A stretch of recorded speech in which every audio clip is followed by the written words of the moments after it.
যেতে হবে তো। দাঁড়া না রে, তোমার সাথে দেখতে থাকো আমার বোন কি বানাচ্ছে। ও হচ্ছে রাঁধুনি নাম্বার 1, আমার দিদি হচ্ছে কান্না নাম্বার 1, কাঁদুনি নাম্বার। একটু লঙ্কা দিতে হতো।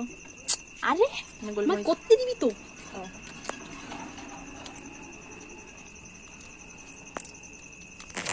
আরে ফোনে ইয়ে হয়ে যাবে, ক্যামেরা নষ্ট হয়ে যাবে। আর বাদ বাকি যে সসগুলো লেগে থাকবে গায়ে ওগুলো চেটে চেটে খেয়ে নিবি। তুই খেয়ে নিতে যেতে ফলটা কিন্তু শুকিয়ে ফেলতে হবে। আরে সব মশলাটা দেবো না। হ্যাঁ, মাঝে বলেছে 1 প্যাকেট পুরো।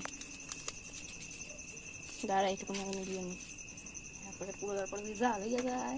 বোনের রান্না বান্না ভীষণ ভালো, খেয়েই তোমরা একদিনের ফ্যান হতে পারো। কি ভালো না বলছিস?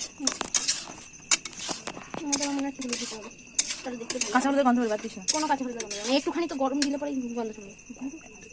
একটা তেল দিয়ে দিবি। তেল তেল দিয়ে ভাজা ভাজা হয়, শুকিয়ে যায়, তারপরে তেল দিবি। খেতে ভালো লাগবে, টেস্টি লাগবে।